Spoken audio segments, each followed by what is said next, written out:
ಈ ಗ್ಯಾರಂಟಿ ಅನ್ನೋ ಒಂದು ಪಡಂಭೂತ ಬಂದಾಗಲಿಂದ ಸಿಕ್ಕಿದ್ರ ಮೇಲೆಲ್ಲ ಟ್ಯಾಕ್ಸ್ ಹಾಕಿದ್ದಾರೆ. ನ್ಯೂ ಇಯರ್ಗೆ ಒಂದು ಹೊಸ ಆಫರ್ ಕೊಟ್ಟಿದ್ದಾರೆ. ಆ, ನೀರಿನ ಬಿಲ್ ಜಾಸ್ತಿ ಅಂತೆ. ನೀವು ಯಾವುದೇ ಮೂಲೆಗೆ ಹೋಗಿ, ಯಾವ ಕಡೆಗಾದರೂ ಹೋಗಿ, ಒಂದು ರಸ್ತೆ ಸರಿಯಾಗಿದೆಯಾ ತೋರಿಸಿ. ಒಂದೇ ಒಂದು ರಸ್ತೆ. ಕ್ರಿಶ್ಚಿಯನ್ರ ಇದ್ರ ಪರವಾಗಿ ಇರಬೇಕು. ಆದರೆ ಹಿಂದೂಗಳ ವಿಷಯ ಬಂದಾಗ ಹಿಂದೂಗಳಾಗಿರಬಾರ್ದು. ಅವ್ರಿಗೆ ಮಾತ್ರ ಜಾತಿ ಆತಿಥ್ಯ, ಅವ್ರಿಗಿಲ್ಲ. ಸಿ ಟಿ ರವಿಯವ್ರನ್ನ ಲಕ್ಷ್ಮೀ ಹೆಬ್ಬಾಳ್ಕರ್ ಕೇಳ್ತಾರೆ, ನಿನ್ನ ಕೊಲೆಗಾರ ಅನ್ಬೋದ ನಾನು, ನಿನ್ನ ಕೊಲೆಗಾರ ಅನ್ಬೋದ ನಾನು, ನಿನ್ನ ಕೊಲೆಗಾರ ಅನ್ಬೋದ ನಾನು. ಆಗ ಸಿ ಟಿ ರವಿ ನಾನು ಈ ಥರ ಕರಿಬೋದಾ ಅಂತ ಕೇಳ್ತಾನೆ. ಪ್ರವೋಕ್ ಇವರೇ ಮಾಡಿದ್ರು, ಅವ್ರು ಕರೆದ್ರು. ಕಾಂಗ್ರೆಸ್ ಸರ್ಕಾರ ಬಂದ್ಮೇಲೆ ಸಿದ್ದರಾಮಯ್ಯನವರ ಆಡಳಿತ ನಿಮಗೆ ಎಷ್ಟು ತೃಪ್ತಿ ತಂದಿದೆ ಸರ್? ನನಗಂತೂ ಸ್ವಲ್ಪನೂ ತೃಪ್ತಿ ಇಲ್ಲ ಮ್ಯಾಮ್. ಯಾಕೆ ಅಂತಂದರೆ ಈ ಗ್ಯಾರಂಟಿ ಅನ್ನೋ ಒಂದು ಪಡಂಭೂತ ಬಂದಾಗಲಿಂದ ಸಿಕ್ಕಿದ್ರ ಮೇಲೆಲ್ಲ ಟ್ಯಾಕ್ಸ್ ಹಾಕಿದ್ದಾರೆ. ನೋಡೋಣ, ಸ್ಟೇಟ್ ಗೌರ್ಮೆಂಟ್ ಅಂಡರ್ ಬರೋದು ಇಂಥದಕ್ಕೆ ಟ್ಯಾಕ್ಸ್ ಹಾಕಿಲ್ಲ ಅಂತ ಏನಾದರೂ ನಿಮ್ಗೇನೋ ಗೊತ್ತಿದೆಯಾ? ನನಗಂತೂ ಗೊತ್ತಿಲ್ಲ. ಪ್ರತಿಯೊಂದ್ರ ಮೇಲೂ ಟ್ಯಾಕ್ಸ್ಗಳು ಹಾಕಿ ಹಾಕಿ ಹಾಕಿ ಫುಲ್ ರೈಸ್ ಮಾಡಿದ್ದಾರೆ. ಈಗ ನ್ಯೂ ಇಯರ್ಗೆ ಒಂದು ಹೊಸ ಆಫರ್ ಕೊಟ್ಟಿದ್ದಾರೆ. ನೀರಿನ ಬಿಲ್ ಜಾಸ್ತಿ ಅಂತೆ. ಹಾಗೆ ನನಗಂತೂ ತೃಪ್ತಿ ಇಲ್ಲ.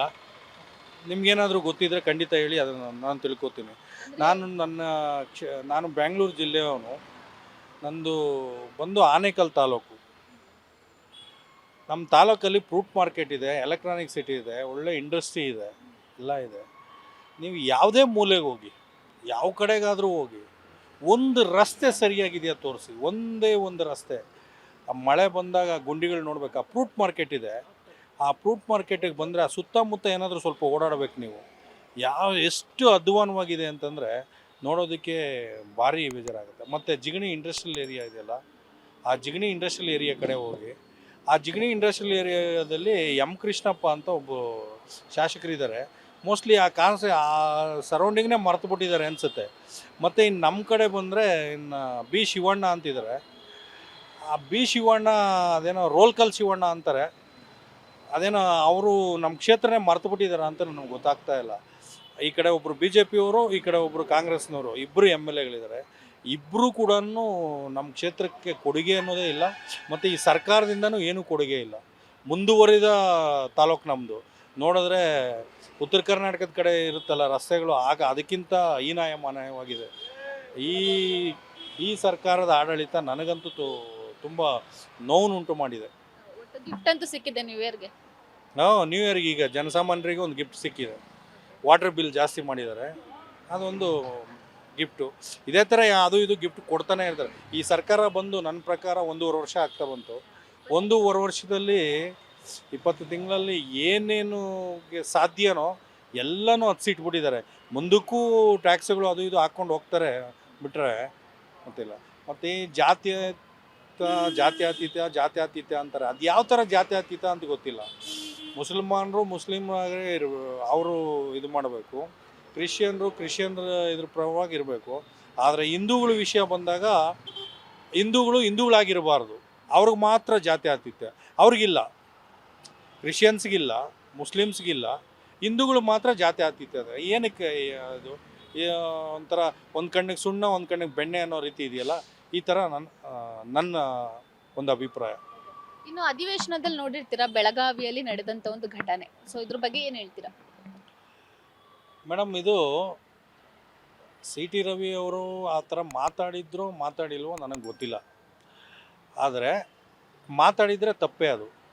ಆದರೆ ನಾನು ಒಂದು ವಿಡಿಯೋ ನೋಡಿದೆ. ಆ ವಿಡಿಯೋದಲ್ಲಿ ಏನಾಕಂತಂದರೆ ಸಿ ಟಿ ರವಿಯವ್ರನ್ನ ಲಕ್ಷ್ಮೀ ಹೆಬ್ಬಾಳ್ಕರ್ ಕೇಳ್ತಾರೆ, ನಿನ್ನ ಕೊಲೆಗಾರ ಅನ್ಬೋದ ನಾನು, ನಿನ್ನ ಕೊಲೆಗಾರ ಅನ್ಬೋದ ನಾನು, ನಿನ್ನ ಕೊಲೆಗಾರ ಅನ್ಬೋದ ನಾನು.